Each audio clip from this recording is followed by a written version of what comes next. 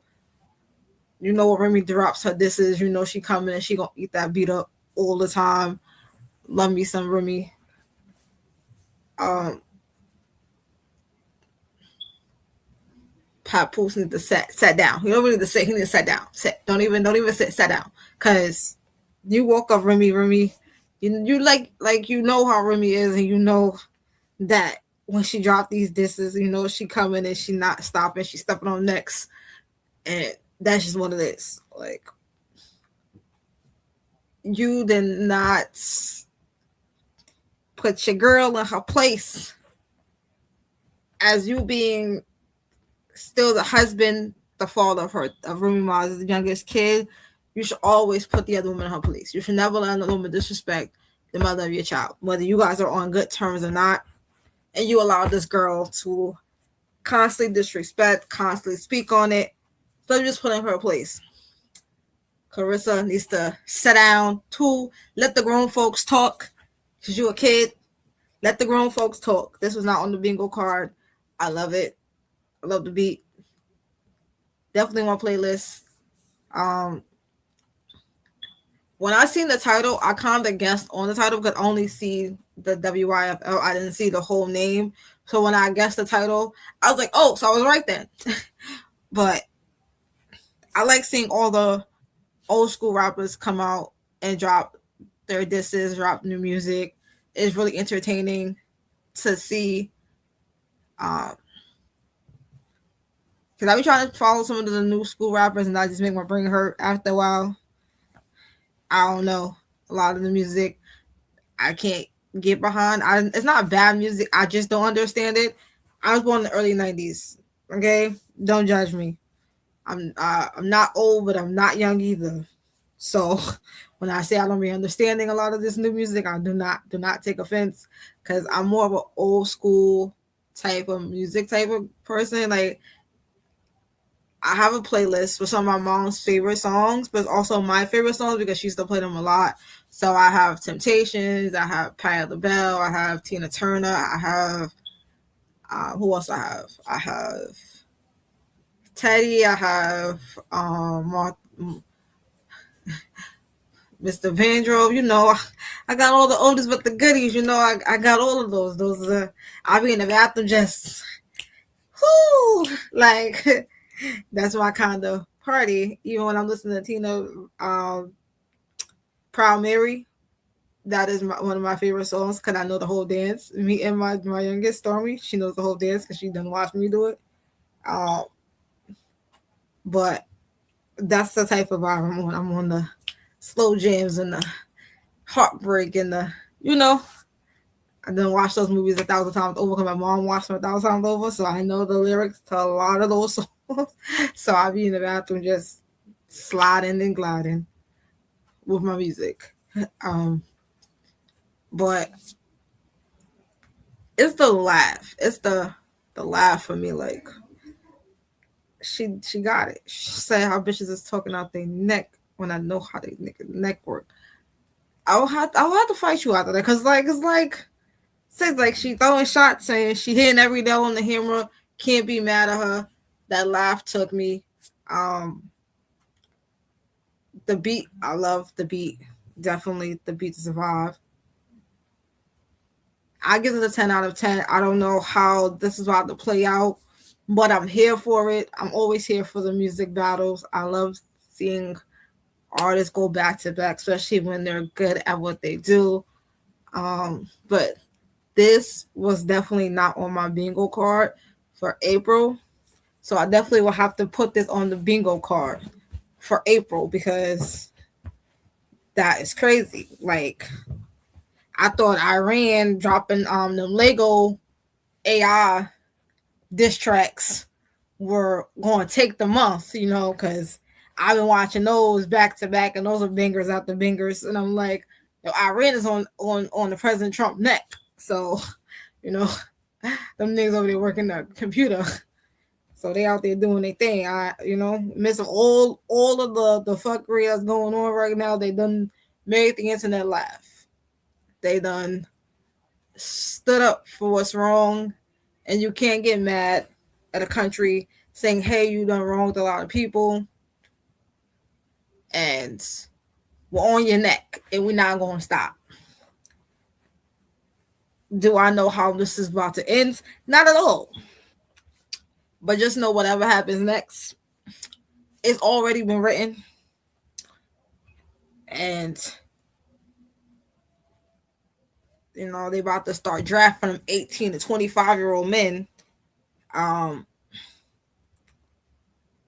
a war that this country did not ask for. There are honestly a lot of men, women, people's children dying on the front lines or on the front line of a war that they did not ask for. People like, oh, they signed up for it, they knew what it was. Yeah, but nobody wants to go to Iran and go get blown up. Especially if who started it? Like, why the orange man is not on the front of the line? Because this shit make no sense, honestly. But all the real stuff is going on out there in the world, not just in Iran, but what's still going on in Palestine and Gaza is a tragedy. How we are watching what is called ethnic cleansing of a race. And what makes it more tragic is not all Jews, but there are some that believe what they're doing is right.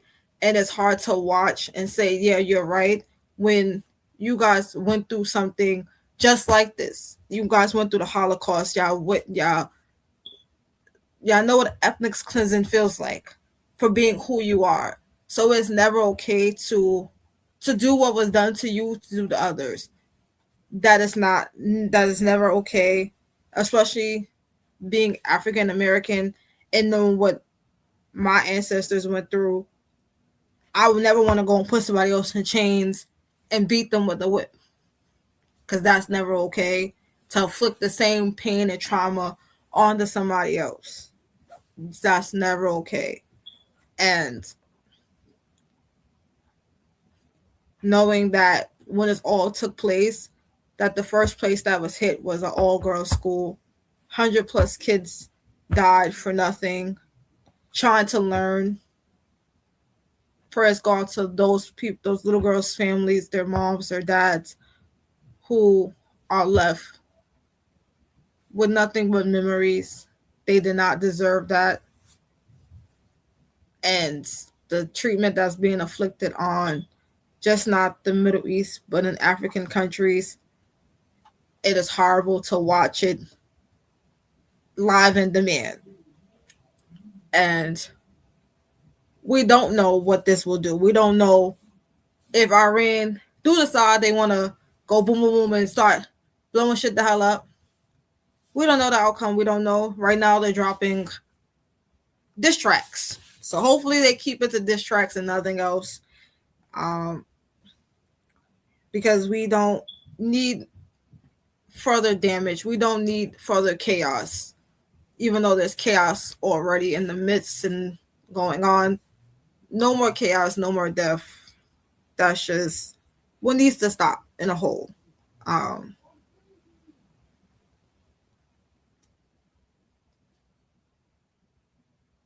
When you're looking at this stuff and you're reading it, it is hard to swallow the information. It's hard to be like, damn, and see the videos and be like, there's people there. Those are children. Those are moms. Those are dads, like innocent civilians. And their lives are being wiped out for no reason. No absolute reason at all. Well, there is a reason. We all know the reason. But they will never admit what they really want. And that's the most disgusting thing ever to do. And this is who the people voted for. I didn't vote for the orange man. He didn't get my vote the first time nor the second time. And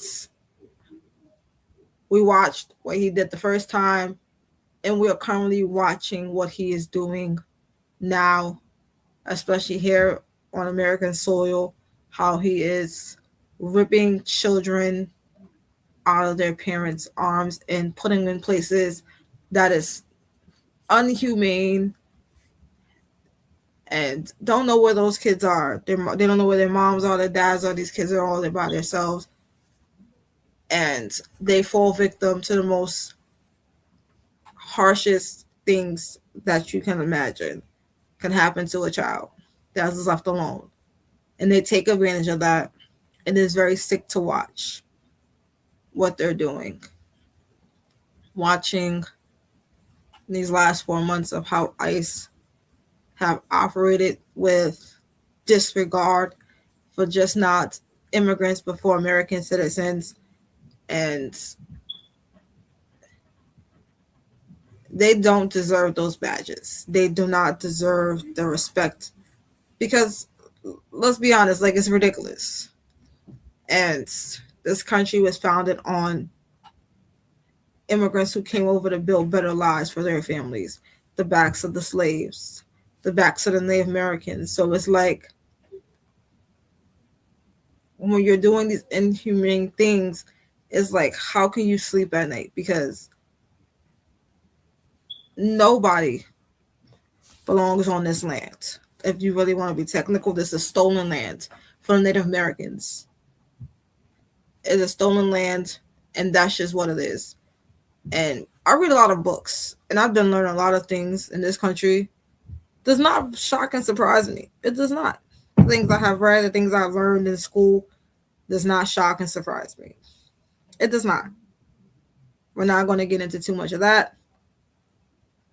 But pick up some books, some actual history books that is not written by Caucasian people, clear people, whatever you want to call them. I don't know what the new terminology for Caucasians anymore. So many. I done heard clear, Caucasian, cracker. I done heard so many. We gonna call them Caucasian, clear. I don't know, but whatever you call them, that's your business. But pick up an actual history book that's written by African Americans. They lay the truth out, and black and white. And those books are very informational. I then found out a lot of things that I did not need to know. I had to share it with my husband. He's like, yo, certain things you should just keep to yourself. Now, if I have to learn it, you're going to have to figure it out too, because I ain't going to be the only one with this information. I like to Google too much. That would be the thing. I like to look up the things that I be watching to see how true it is, what I can find on it, to fact checked a lot. I done found out where the Ku Klux Klan got their name from and where they got the idea for the hoodies. You'd be very surprised. Go look it up. They didn't come up with it. They stole it like they stole everything else. And that is just the truth. Okay, they done stole it from the Aztecs. They done stole it from Spain. They didn't come up with nothing. Their idea is not original. It's not. They took history and turned it into pain. Disgusting. Okay?